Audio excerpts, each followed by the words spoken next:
మహిళలను తల్లులను జగన్ తిట్టించారని ఆరోపించారు పవన్ కళ్యాణ్. సొంతింటి వారికే గౌరవం ఇవ్వరని విమర్శించారు. అయితే గతంలో లోకేష్ పై పవన్ కళ్యాణ్ ఏం మాట్లాడారో గుర్తుకు తెచ్చుకోవాలని సటైర్ వేశారు పేర్ని నాని.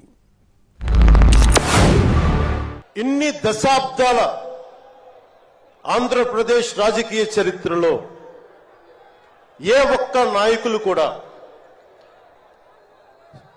వైఎస్ రాజశేఖర రెడ్డి గారితో కలిపి కూడా ఏ ఒక్కరు కూడా ఇంటిలో బయటికి రాని ఆడపడుచుల్ని తల్లుల్ని ఒక్క మాట లేదు. ఎవరు కూడా నాయకుల్ని తిట్టారు, విమర్శలు చేశారు, దిగజారుడిగా మాట్లాడి ఉండొచ్చేమో కానీ ఇంటిలో బయటికి రాని ఆడపడుచుల్ని, ఇంటి పట్టునే ఉండి బయటికి రాని తల్లుల్ని చాలా నీచంగా విమర్శించే ఈ సంస్కృతి జగన్ నాయకత్వంలో ఈ వైసీపీ ప్రారంభించింది.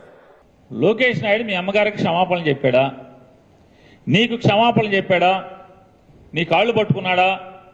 చంద్రబాబు నాయుడు మోసానికి గురైనటువంటి కాపులు ఆ చంద్రబాబు నాయుడు మీద కోపంతో కసితో జగన్మోహన్ రెడ్డి గారికి అండగా వెళ్ళిపోతారు, ఓటేస్తారని కంగారులో రెచ్చగొట్టటానికి మా అమ్మను తిట్టారు లోకేష్ నాయుడు. వాళ్ళని తిట్టాడు, వీళ్ళని తిట్టాడు, కాబట్టి నాకు ఓటేసేయండి అని చెప్పి ఆ రోజు మాట్లాడారు.